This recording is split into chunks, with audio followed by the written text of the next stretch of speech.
Hello and welcome. You're watching News Central Television. I am Judith at TV, and here are the stories making headlines just beyond the continent. And let's begin in Europe, where European leaders gathered in Paris on Monday to address the unexpected shift in U.S. policy regarding the war in Ukraine. Now, this meeting comes as high-level U.S. and Russian diplomats prepare for their first talks aimed at ending the ongoing conflict. U.S. President Donald Trump has sidelined Ukraine and its European allies, recently reaching out to Russian President Vladimir Putin to discuss potential negotiations. The summit, hosted by French President Emmanuel Macron, will involve leaders from several European countries and heads of EU institutions. Now, this meeting is taking place as the war nears its third anniversary. In addition, British Prime Minister Keir Starmer expressed willingness to deploy troops if necessary for the continent's collective security, while Ukrainian President Zelensky plans a visit to Saudi Arabia later this week.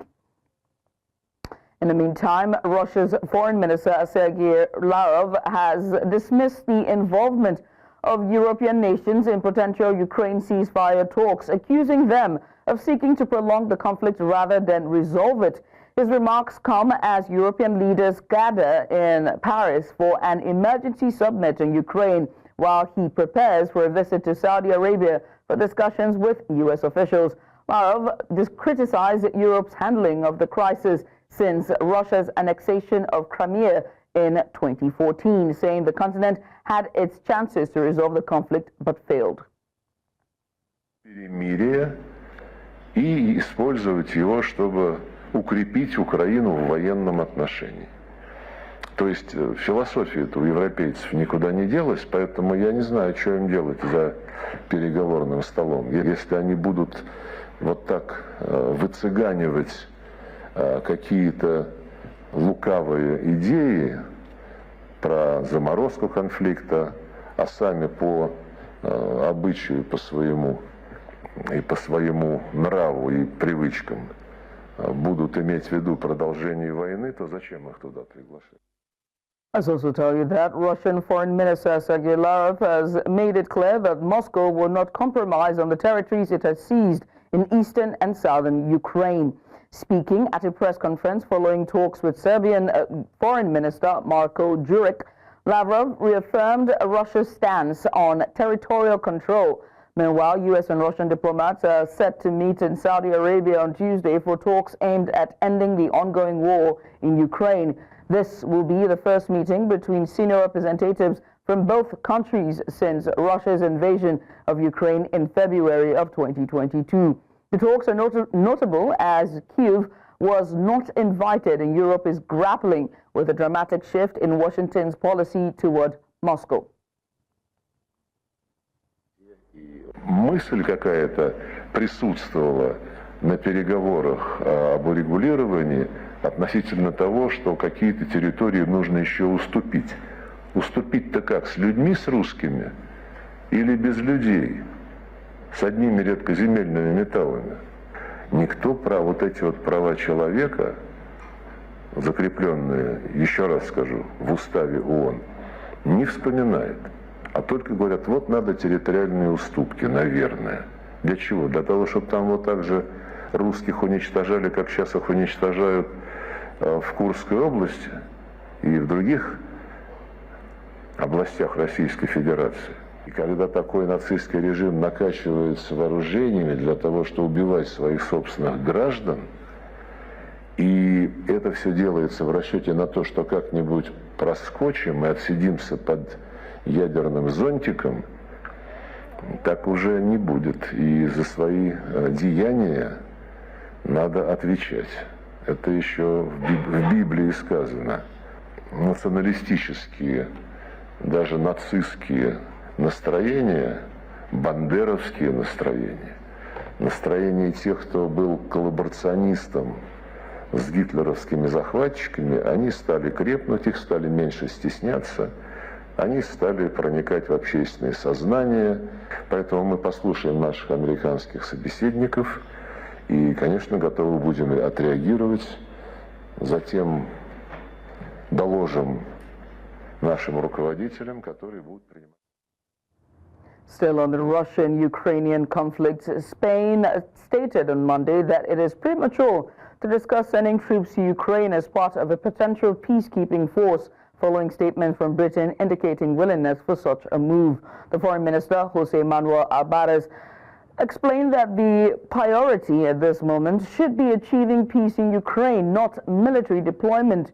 He added that any future decision on Trump on troop deployment would depend on the specific conditions of peace and the mission at hand.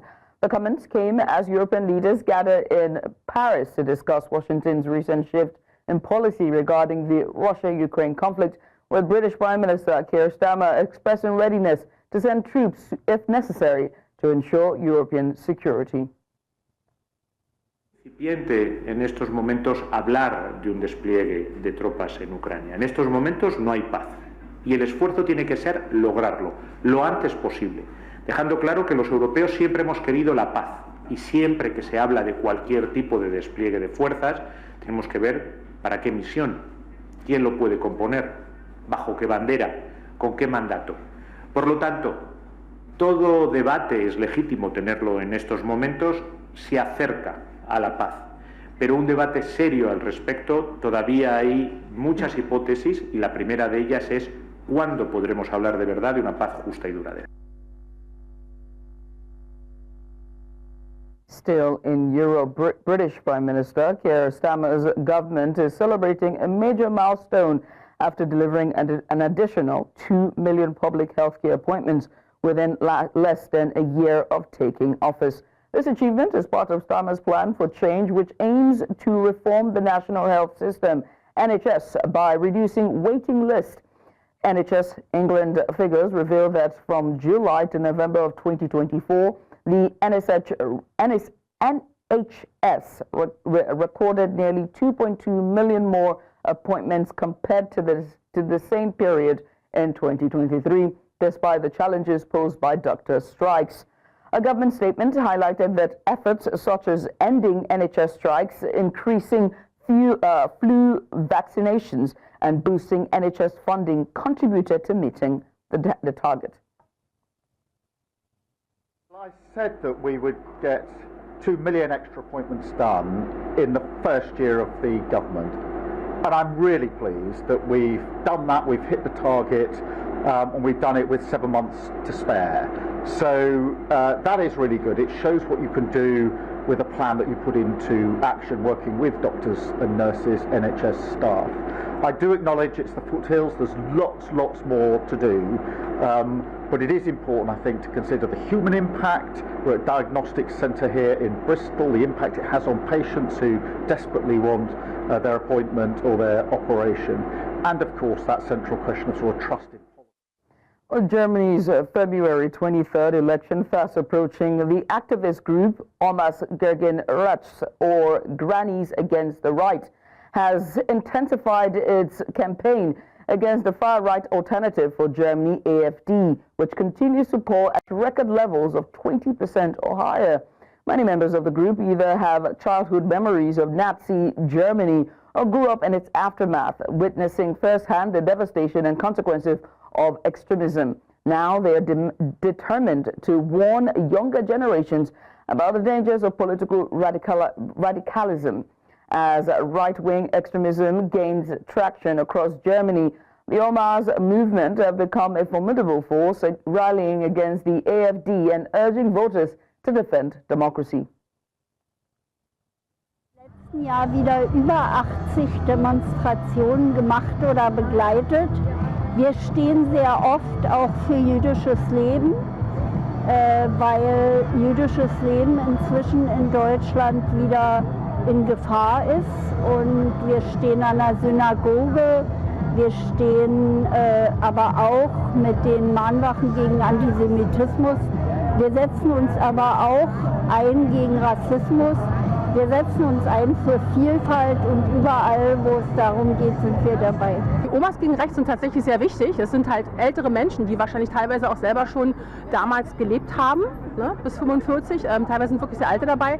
Und die stehen einfach auf für Menschenrechte, gegen Rassismus, gegen Diskriminierung, gegen Menschenfeindlichkeit. Und das finde ich sehr wichtig und auch unterstützenswert. 3 Enkelkinder und ich möchte ihnen wirklich die Demokratie erhalten. Also ich hatte das Glück, jetzt 58 Jahre im Frieden und in Demokratie aufzuwachsen. Wir waren im Sommer, gab es einen Bundeskongress der Omas gegen Rechts in Erfurt und dort hat die AfD ja 30% geholt.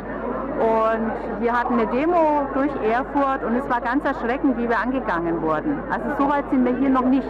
Hier kann ich auch mit meinem Omaschild durch die Straße laufen, muss keine Angst haben. Aber genau das wird kommen. Also wir wissen ja von den neuen Bundesländern, was auf uns zukommt. Und umso wichtiger ist es zu handeln und auch zumindest die 80% zu erreichen, die keine AfD. France's Minister of Justice, Gerald Darmanin, has announced plans to isolate between 600 and 700 drug traffickers deemed highly dangerous to the public. Speaking during a visit to a prison in northwest France on Monday, he emphasized the need for strict separation measures to prevent these individuals from posing further risks. The minister's remarks come amid France's intensified crackdown on drug-related crime, with authorities seeking tighter security measures within the country's prison system. Établissements dans les années qui viennent, puisque aujourd'hui, entre la magistrature et les services de renseignement pénitentiaire, on évalue à peu près à 600 à 700 personnes, narcotrafiquants, qu'il faudrait mettre à l'isolement parce qu'ils présentent une caractéristique de dangerosité pour l'extérieur. Donc la prison qui aujourd'hui pourrait au 31 juillet regrouper les 100 premiers narcotrafiquants ne serait qu'une des premières prisons. Il en faudra d'autres, donc quoi qu'il arrive, on peut penser que même si ce n'était pas mon premier choix, Condé trouverait dans l'avenir à s'inscrire dans ces futures prisons. A trial of 5 jihadists accused of detaining French journalists in Syria in 2013 has begun in Paris, with former hostage and journalist Nicolas Henin expressing hope for justice. Speaking ahead of the trial, the journalist said he expects a moment of justice as the court examines the role of Medine Nemoche and 4 other jihadists accused of holding him and other journalists captive under the Islamic State ISIS group. The high-profile case is said to shed light on the brutal treatment of foreign hostages by jihadist militants during the height of Islamic State operations in Syria. Un procès, c'est vraiment un moment où on vient réparer un crime. Alors bien sûr, un crime, c'est pas réparable physiquement. On ne peut pas faire revenir des morts, on ne peut pas me rendre les 10 mois qui m'ont été pris ou les 10 mois d'absence que j'ai eu auprès de mes enfants. On ne peut pas faire cela. Donc un procès, ça ne peut que produire des symboles. Et ces symboles, ils doivent être d'autant plus beaux, d'autant plus gros, d'autant plus forts que le crime a été monstrueux.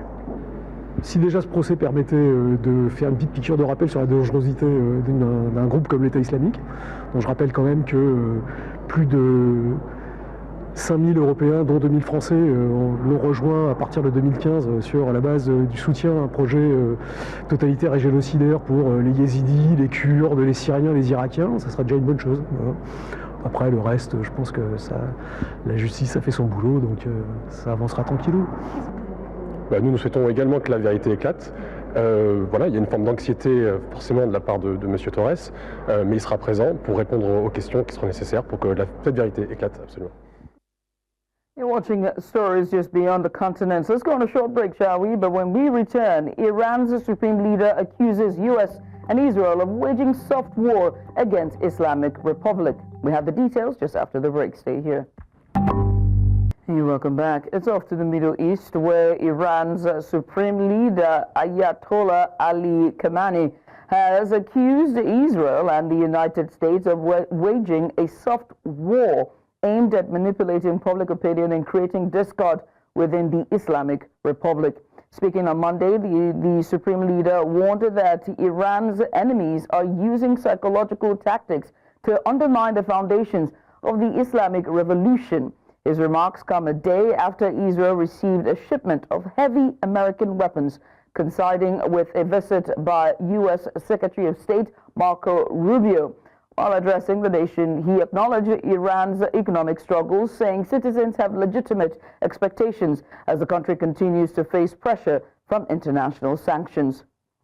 Meanwhile, Iran has strongly condemned Israeli Prime Minister Benjamin Netanyahu's recent remarks about finishing the job against Iran, calling it a violation of the UN Charter. Foreign Minister spokesman Ismail Baqi said on Monday that such threats amount to a gross violation of international law and insisted that Israel can't do a thing against Iran. The comments follow Netanyahu's Sunday news conference in Jerusalem alongside visiting U.S. Secretary of State Marco Rubio, where the Israeli leader declared that Israel would, quote, finish the job, end quote there, against Iran with U.S. support. Netanyahu also claimed that over the past 16 months, Israel has delivered major blows to Iran's so-called terror axis, referencing ongoing conflicts with Iran-backed groups such as Hamas in Gaza, Hezbollah in Lebanon, and Yemen's Houthi rebels. در یک دنیای ایدئال که حاکمیت قانون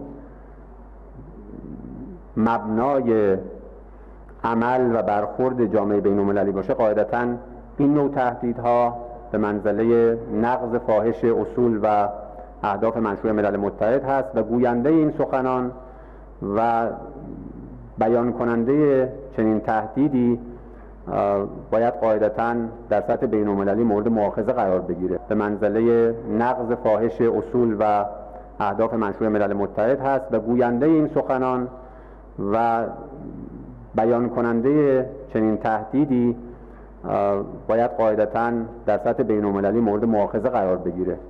تهدید دیگران هم نقض فاحش حقوق بین‌الملل و منشور ملل متحد هست و همین که در رابطه با کشوری مثل جمهوری اسلامی ایران پاسخش این هست که هیچ غلطی نمی‌کنه.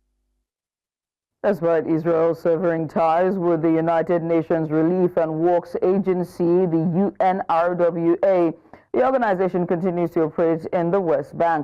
Abir Ismail, the acting media officer for UNRWA in the region, affirmed that the agency's 4,000 employees are dedicated to their work and committed to providing services.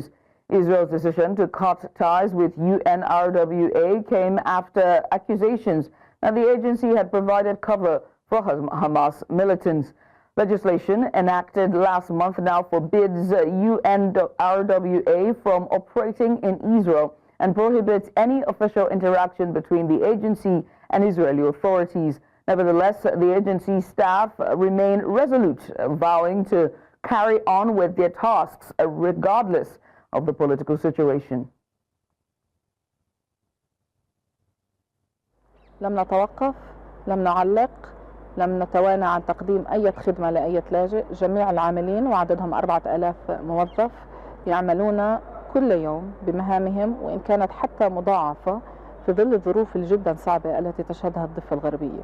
عملنا مستمر وسنستمر في تقديم هذه الخدمات حتى آخر نفس. بأثر علينا ولا حكمة وبعدين بعطونا تحويلة للمستشفيات وبعطونا كل شيء. هي أخذ تحويلة عشان أسوي عملية في عيني. كل شيء محتاج منهم من الوكالة. بيأثر كثير لأنه إجمالا كل المخيم بيستعملوا بالوكالة من تعليم، من نظافة، من دراسة، من حكمة، من كل شيء. زمان الوكالة إلها يعني من وإحنا صغار وكبرنا وتجوزنا وهذا وإحنا نسمع في الوكالة. And off to Asia, where a multilateral maritime exercise has commenced on the Indonesian island of Bali, with 38 nations, including the United States and China, participating in the drills aimed at reducing regional tensions, particularly in the disputed South China Sea. The Komodo exercises, first launched in 2014, began on Saturday, featuring Russia and Japan among the key participants. Speaking at the opening ceremony on Sunday, Indonesian Naval Chief of Staff Admiral Muhammad Ali expressed optimism that the drills could foster cooperation and ease tensions in conflict-prone regions, including the Red Sea, the Middle East, and the Mediterranean. The week-long exercise aims to promote naval cooperation and reduce conflict risks in some of the world's most volatile maritime zones and will continue through to Saturday.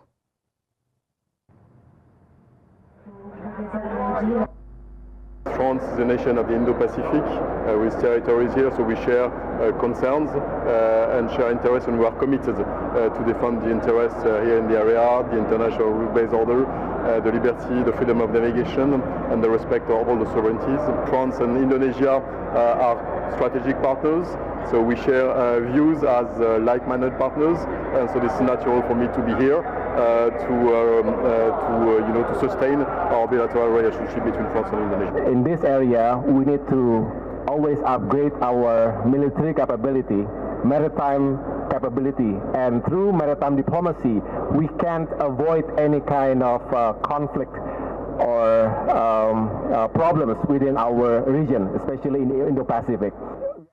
And off to South Asia, where Sri Lanka's leftist president has unveiled his first budget aiming to revive the country's battered economy by lifting a long-standing vehicle import ban and increasing taxes on gaming establishments. The import restrictions imposed in 2020 to conserve foreign exchange had deprived the government of a major revenue stream, with vehicle taxes previously reaching up to 300%.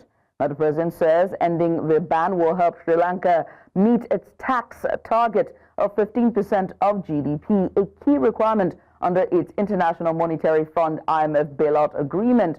Additionally, the budget doubles casino entrance fees to $100 and raises gaming turnover tax from 15% to 18%. The IMF has urged Sri Lanka to double its tax revenue, after it defaulted on $46 billion in foreign debt in 2022.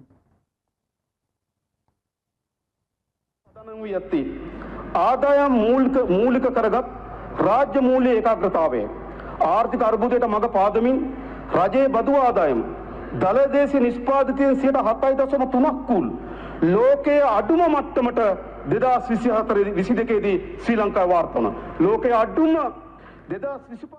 And that's all we can take from beyond the continent. As always, remember that you can watch News Central live on DSTV channel 422, on Star Times channel 274. We're also on Apple TV, and if you are beyond the continent, you can always stream us live on YouTube.